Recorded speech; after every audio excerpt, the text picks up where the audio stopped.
Nagpaminaw kamo sa estasyon DXKS, Radio Ronda sa Radio Philippines Network Incorporated.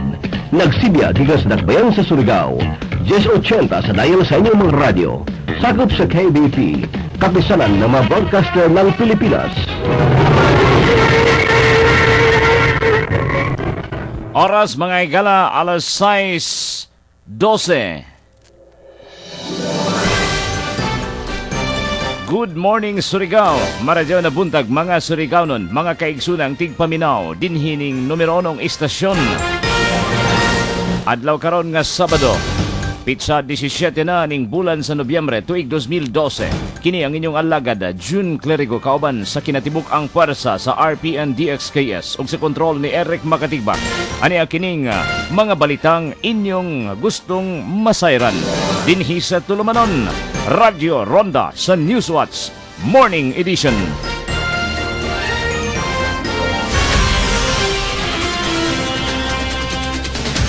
Headlines: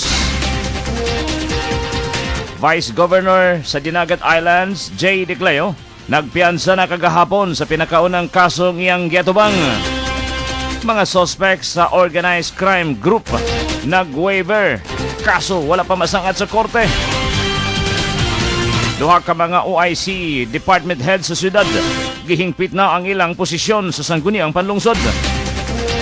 Serbisyo sa Anti-Sidewalk Task Force gipangitaan na sa nagkagrabing problema sa trapiko. Bagong hepe sa City PNP, musugod na siyang gimbuhaton karong adlaw. Closure order gipakanaog sa Barton's Hotel and Restaurant, posibleng malibkas. Humanang management mihimog pagsanong sa awhag sa City Engineer's Office. Mayor Matugas og Engineer Minor nagtagbo aron paghingpit sa second floor sa City PNP nga may kabalhinan ang PNP Crime Laboratory. Pagpadako o pagsumpay sa City Boulevard gitinguha sa kagamhanan ning syudad. First Surigao del Norte Business Conference gipangandaman. Kadto ang mga headlines.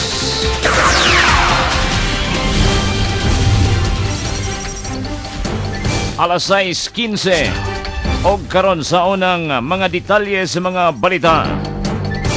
Duha ka mga OIC department head sa syudad gihingpit na ang ilang mga posisyon atol sa session sa sangguniang panlungsod. Ang ilang katudloan isip OIC department heads gikonsiderar ng permanente. Detalyo ba ni Ronda numero 10, Lito Gibertas. Concurring with the appointment of Diana C. Idera as City Planning and Development Coordinator of Surigao City on a permanent status. I so move, Mr. Chairman. Okay, there is a motion duly seconded for the passage. Thank you. I move, Mr. Chairman, that we pass a resolution concurring with the appointment of Felipe T. Solapas as City General Services Officer of the City of Surigao. I so move, Mr. Chairman. There is a motion duly seconded for the passage of a resolution concurring the appointment of Mr. Felipe Solapas as City General Services Officer of the City of Surigao. Discussion, objection, none, the motion is approved. Sa wala pa aprobahi ang naisgutang mga pagduso alang sa permanent position sa naisgutang mga department heads, sila gipasulti anay, sila Diana Idera og Felipe Solapas at ubangan sa mga membro sa sangguniang palunsod o gidugtong ang pipila ka mga pangutana na kumbinser ang mga membro sa Surigao City Council hinungdan nga si Kagawad Dudong Lansin miduso sa naisgutang resolusyon. Para sa Radyo Ronda Balita, Ronda numero 10, Lito Gibertas, RP News. Congratulations nga to kang Ma'am Diana Idera, isip Permanent City Planning and Development Office Chief, o kang Mr. Felipe Solapas, isip Permanent sa General Services Office nga Department Head.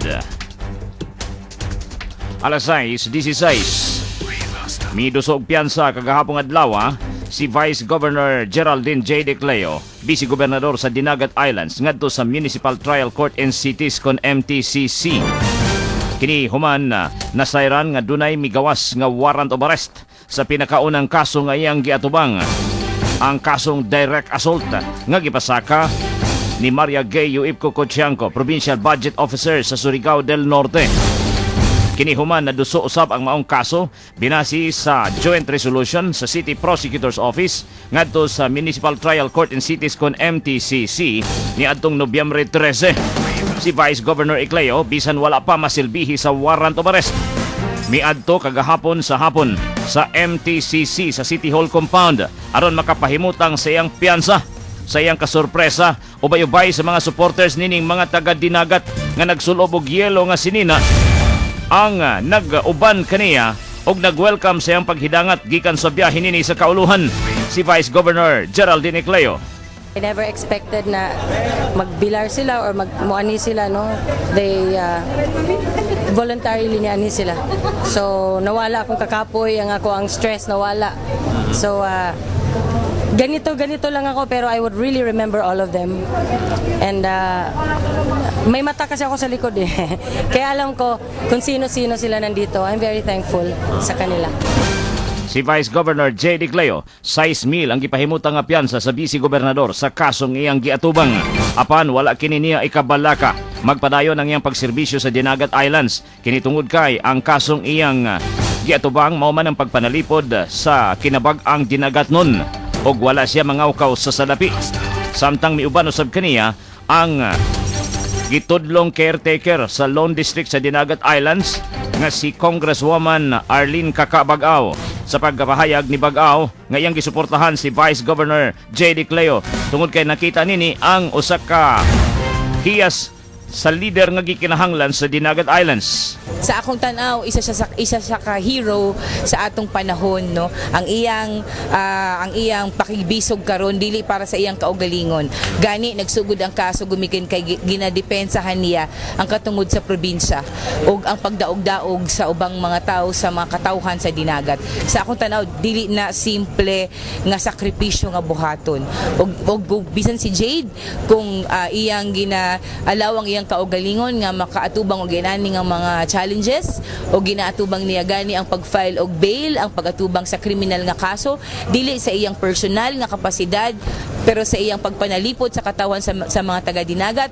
Wala ko ilaing nga rason nga suportaan siya, ubanan siya, og excited kayo ko nga siya ang akong kauban og ang among line-upin ana ang mga prinsipyo nga ginabarugan. Sa akong tanaw mao ni ang kinahanglan sa probinsya sa dinagat, ag mao ni ang gipangita sa katawan sa dinagat. Ang caretaker sa Dinagat Islands, Lone District, Congresswoman Arlene Kakabag-aw. Alas 6:20. Bagong hepe sa City PNP, musugod na siyang gimbuhaton karong adlaw. May detalye si Ronda 16 Elvis Romero. Kitagda nga karong adlaw ay himuon ang turnover sa bagong hipi sa buhatan sa Philippine National Police con PNP sa Dakbayan sa Surigao. Sa impormasyon nga nakutlo sa RPNDX-KS nga mosugod na sa iyang pangatundanan si Police Superintendent Joseph Nohara isip hipi sa kapulisan dinhi sa Dakbayan. Din ang nangatundanan sa bagaron nga hipi sa City PNP nga si Police Superintendent Rinaldo Acosta ang magsilbing nga Deputy for Operations sa Provincial Police Office con PPO sa Surigao del Norte. Kinumduman nga si Police Superintendent Joseph Nohara ang nagsilbing Deputy sa Dinagat Provincial Police Office og magsilbi na karon nga bagong hipi sa buhatan sa kapulisan ni Dakbayan sa Surigao. Si Nohara ang lumad nga Surigaonon hinungdan nga kini gipilit ni Surigao City Mayor Ernesto Nitoy Matugas isip mangulo sa kapulisan dinhi sa Dakbayan. Para sa Radyo Ronda Balita, Ronda 16 Elvis Romero, RPN News. Alas 6:21, standby sa dugang mga detalye tapos ning pipila ka mga pahinumdum. Dear Angels, oras na para simulan ang first ever Colt 45 promo na lahat pwedeng manalo sa bawat crown. Ang Colt 45 Every Crown Panalo Promo. Pwedeng manalo ng 1 peso load with each Colt 45 crown. 45,000 pesos. At sa grand draw, 450,000 pesos. Kaya sali na sa Colt 45 Every Crown Panalo Promo. Brought to you by Colt 45, the strong beer for real men. Per DOH FDA permit number 1175, series of 2012. See posters for details. Promo runs from September 15 to November 30, 2012. For ages 18 years old and above, drink responsibly.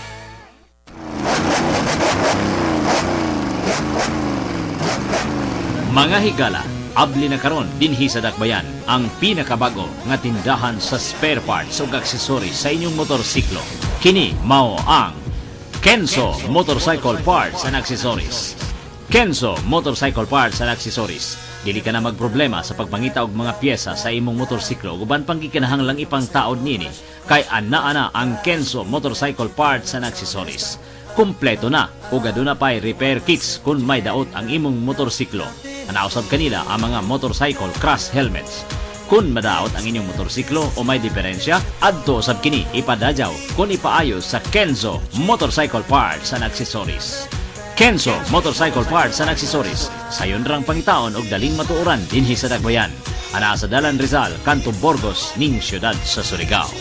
Ang G-Detox Plus Herbal Capsule, usa ka natural detoxifier ang kahulugan sa pulong detox. Mao ang pagwagtang sa mga toxins sa lawas. Ang toxin, usa ka poisonous substance gikan sa air pollution, kontaminado nga tubig, preservatives, pesticides, fertilizers, drugs, alcohol, cigarettes, cosmetics, household cleaning products ug uban pang chemicals. Pag-detox na sa pinakakusog nga herbal capsule, G-Detox Plus Herbal Capsule, ang pinakakusog. Mensahe alang sa maayong panglawas. Ako si Elmer Ifama, retired lieutenant sa Philippine Army. Nagpuyo sa Ilaya, Balulang, Cagayan de Oro City. Na-hospital ko for 2 days kay nagdungan og saka akong blood sugar og blood pressure. Doon ako'y mga tambal pang maintenance og insulin. Apan akong giundangan kay wala ako niangay. Nakadungog ko sa mga testimony sa radyo nga mo detoxify ang G-Detox Plus. Busa akong gisulayan. After 1 month, nagpa-check up ko, niubos ang akong blood sugar og blood pressure. G-Detox Plus Herbal Capsule, ang pinakakusog. Mapalit sa Rose Pharmacy, Botica Lina, Aquayan Pharma, Palma Drug ug Nickel Drug. Oras alas 6:24 na. Padayon sa atong mga balita. Nag-waiver kagahapong adlaw ang 5 ka mga suspect sa organized crime group. Kinihuman magpabilin ang ilang detention sa City PNP mentras tagaan silang higayon nga makapanalipod sa kasong ilang giatubang pinaagi sa preliminary investigation nga pagahimon sa City Prosecutor's Office. Wala madiretso pagsangat ang kaso isip inquest proceedings ngadto sa hukmanan. Kinigumikan kay gusto sa mga suspitsadong may abogadong manalipod sa ilang kasong giatubang. Ang kasong illegal possession of firearms and explosives gipasaka sa kapulisan ug CIDG kagahapong adlaw bato kanila Globert Gumban Aleria, 37 anyos, ex-army nga taga Kulambugan, Maramag, Bukidnon. Jesse Vergara Obinita na ila sa alias Jess, 27 anyos, ex-army nga taga Porok 3, Ganayon, Lianga, Surigao del Sur. Ronald Migalang Bronyo o na ila sa pangalang Dodong or Lolong, 30 anyos, taga Lapas, Kulambog, Lapasan, Cagayan de Oro City. Julito Parahis Biling, na ila sa ngalang Jujo, 42 anyos, taga Kabugo, Claver, Surigao del Norte. Og Nori Pingos Apak, 40 anyos, na ila sa Dagnaing Anori. Gold Panner nga taga Bunyasan, Malimonos, Surigao del Norte. Sumala pa ni Assistant City Prosecutor Maureen Felisa Choa, ipailawom ang preliminary investigation sa kaso og patubagon sila sa gisangat nga sumbong bato kanila. Kanan waiver, proceed sa preliminary investigation, at tagaan sila, padalan sila subpena, ka-attach siya subpena an affidavit ng complaining office, mga ebidensya nga gipasa sa complainant, tagaan sila. Sumoto ilang basihan sa pagsubmit og ilang counter affidavit within 10 days from receipt ng subpena. So ang ilang detention magpabilin? Magpabilin, dili sila pwede piyansa, remain sila sa custody ng PNP. Si Attorney Maureen Felisa Choa, ang Assistant City Prosecutor. Sulod sa 15 ka adlaw, resolbahon sa prosecution ang gipangayong preliminary investigation sa mga suspitsado sa organized crime group. Kung kinumduman nadakpan sa mga tinugyanan nga hiniusang puwersa sa PNP o CIDG niadtong Nobyembre 14 ang 5 ka mga suspects human kini nasapnan og namatikdan ang ilang pagsulod dinhi sa syudad sa Surigao alang sa tinguhang may usa ka adunahang negosyante ang ilang kidnapon. Ang usa sa ilang mga kaubanan nga si Dino Patusa misukol sa mga otoridad og naintimano sa pagkaigo sa armas de fuego gikan usab sa mga tinugyanan sa balaod hinungdan sa iyang hinanaling kamatayon.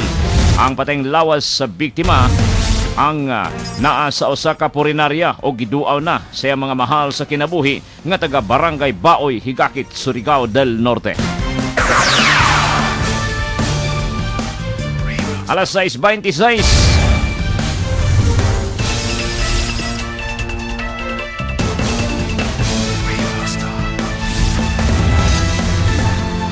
Pinakaunang Surigao del Norte Business Conference gipangandama na sa kagamhanan sa lalawigan o sa Surigao Chamber of Commerce and Industry kon SCCI. Nasairan gikan ni Mr. Willie Gan, presidente sa Surigao Chamber of Commerce and Industry, uban sa provincial government sa Surigao del Norte.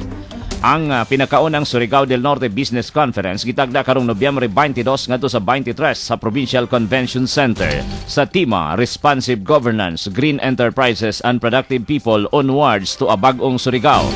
Gitumong sa maong konferensya nga may pakita sa mga negosyante ang ilang mga paningkamot o pagpalambo sa publiko o pribadong sektor pinaagi sa pagdasig sa uban nga mga mububog patigayon o puhunan dinhi sa atong dakbayan ug lalawigan alang sa maangkong dugang kalambuan. Sa nasairan ang buhatan sa SCCI o sa Provincial Economic Enterprise Development Management Office kon PIDMO padayong nag-agne sa mga negosyanteng musalmot sa maong kalihukan nga gilangkuban sulod sa duha ka adlaw. Hapsay og walay kakulian ang pagduaw kagahapong adlaw dinhi sa atong diocese sa Surigao sa sagradong imahin ni San Pedro Kalungsod. Nalangan ang pag-abot sa imahin sa Santos o ikaduhang santong Pilipino. Gumikan kay gipahigayon pa ang usa ka misa dito sa San Ricardo, Southern Leyte. Alas 10:30 nang nakadunggo sa Lipata Ferry Terminal. Dala ang imahin o sagradong imahin sa ikaduhang santong Pilipino. Ipahigayon usab ang motorkada libot dinhi sa dakbayan og didto sa katedral na pahimutang ang sagradong imahin. Ubay-ubay sa mga Surigao-non ang nag-welcome sa paghidangat ni San Pedro Kalungsod. Dala ang mga flaglets nga puti og yelo. Samtang kagabi gipahigayon usab ang vigil sa mga nagkadayang pundok og organisasyong relihiyoso. Karong buntag sayo kitakdang dalhon ang imahe ni San Pedro Kalungsod dito sa Santa Cruz Pares sa Santa Cruz Placer, Surigao del Norte. Dayon ihatod kini ngadto sa utlanan sa Agusan del Norte o Surigao del Norte sa may lungsod sa Kitsarao aron dawaton sa Diocese of Butuan. Ang duaw nasod ni San Pedro Kalungsod sumala pa ni Father Larry Espuerta sa simbahang Katoliko o sa kadakong dungog sa mga Katoliko nga ang Surigao del Norte o sa mga napiliang muistar si San Pedro Kalungsod. Palaran usab ang atong lalawigan nga dinhi muagi isip gateway to Mindanao ang Surigao del Norte. Alas 6:30, serbisyo sa Anti-Sidewalk Task Force gipangita sa nagkagrabing problema karon sa trapiko. Samtang closure order sa Barton's Hotel and Restaurant. Posibleng malibkas human nga mahimo og pagsanong ang kadumalahan sa gipagawas nga awhag sa City Engineering Office. Kini og uban pang mga detalye sa mga balita. Mabati og masayran tapos ning pipila ka mga pahinumdum. Alas 6:30. Hotel Tavern, ang pinakaunang hotel sa Surigao. Mudapit kaninyo sa ilang bag-ong building nga dunay manindot nga elevator. Bag-o ang mga lawak ug ang bugtong modalit sa buffet breakfast dinhi sa syudad. Karon abli na ang panagsaon. Manindot nilang lobby nga dunay complete restaurant. Adunay pinakamoderno nga ballroom ug function rooms. Gidisenyo para sa katagbawan sa mga langyaw ug lokal nga mga bisita. Kini ana-ana tanan sa Hotel Tavern ang inyong gipangita nga serbisyo. Hotel Tavern Surigao, where your pleasure is our business. Para sa dugang impormasyon, booking and reservations, tawag sa ilang front desk number 826-8566. Alas 6:31, problema sa sidewalk o problema sa kahot sa trapiko. Kinahanglang matutukan na. Ipangita na sa mga kadagkuan ang serbisyong gikinahanglan sa maong task force. May detalye sa ronda numero 10, Lito Gibertas. Nagkagrabe karon ang problema sa kadalanan dinhi sa atong dapit sa Surigao. Usa sa mga nahidangat nga problema mao ang traffic ug dugay na duyog sa mga sakyanan diha na sa may Dalan Rizal, kanto Rojas, Dalan Rizal, kanto Pio Castro Street, Dalan Rizal ug diha sa Kaimo ug Burgos. Pipila lamang kini ka mga problema ang nahidangat na sa sangguniang palunsod. Matud pa ni Kagawad Jix Bayana ngang naisgutang sitwasyon dili kini angayan nga pasagdan sa atong mga tinugyanan. Gipangita na karon ang Task Force Anti-Sidewalk Obstruction nga gipanguluhan ni Mr. Cesar Concepcion kung asa na ug mahatagan man lamang og kaarangan ang nagkagrabe nga problema sa kadalanan.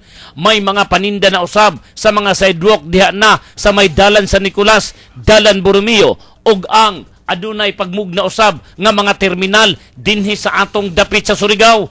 Susama na lamang sa may Dalan Amat diin ang mga tricycle ang daplin nga bahin nini gihimo na nilang mga standbayanan. Nagterminal ang mga tricycle na nagpaabot og mga pasahero gikan sa usa ka dakong tindahan nga napahimutang sa may Dalan Amat. Samtang ang terminal usab sa mga multicab diha na sa may Dalan Borromeo nagkagrabi og nagkamugna kini sa kahuot sa dagan sa trapiko.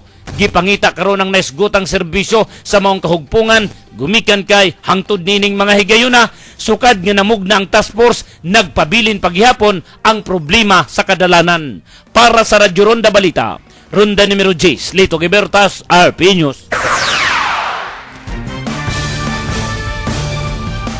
Alas 6:33. Condolence nga to sa Banay De Castro. Si paring Worshipful Dolans Rolando De Castro.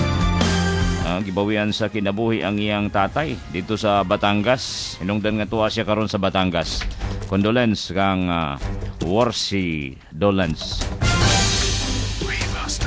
Nanawagan karon si City Mayor Ernesto Nitoy Matugas sa mga miyembro sa sangguniang panlungsod o sa iyang mga kritiko nga tan-awon usab ang maayong performance nga gipakita sa mga tinugyanan sa kapulisan. Kinitungod kay walay ang nabati sa iyang mga kritiko nga midaig o nagpasalamat sa mga tinugyanan sa balaod nga nagmalampuso ng ilang operasyon sa pagsikop sa mga gidudahang miyembro sa organized crime group nga gitahong mukidnap sa usa ka adunahang negosyante dinhi sa Dakbayan. Si City Mayor Ernesto Nitoy Matugas nanawagan usab sa iyang mga kritiko sa media nga daigon ang mga kalampusang nahimo sa iyang administrasyon o sa kapulisan sa malampuso nining operasyon. Sakto yun na yung napakutanan ako, no? In fact, if I remember right after na nahitabo itong Parinas, yaris ka oras, grabe na criticize nila sa leadership ng city, no?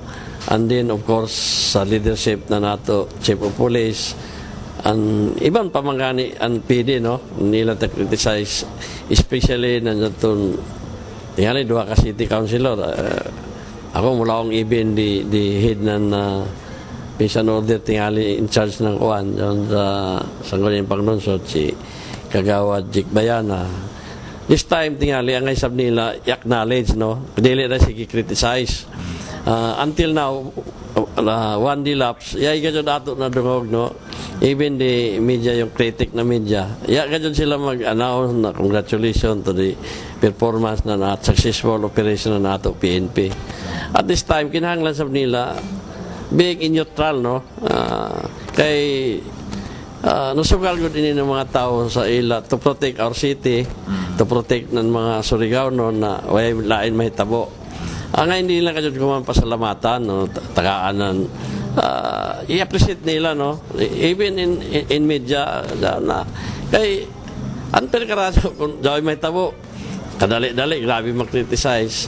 Ini ana nga dyan nila i-acknowledge, no, i-congratulate kay pagkadakop ini na organized criminal group tuyo ana suldan din, no, dato na Parinas aton isa GTY Cobra Bayer, and then dyan nila intention na to create ng mayaot na sablin sa ato siyudad na timing man ta nila gani sa birthday ko, pero something happened na delayed, no. Panahon na something hali na utrohon na nila attitude, no, kung jaway ganyan performance na nato PNP kinahanglan sa layaki sila na ilaksiptahon na ila sabi congratulate ini ng mga tao kay again ang security na nato sidad tapos makita ng mga investor na peaceful ang nato city. Si City Mayor Ernesto Nitoy Matugas sa pamahayag.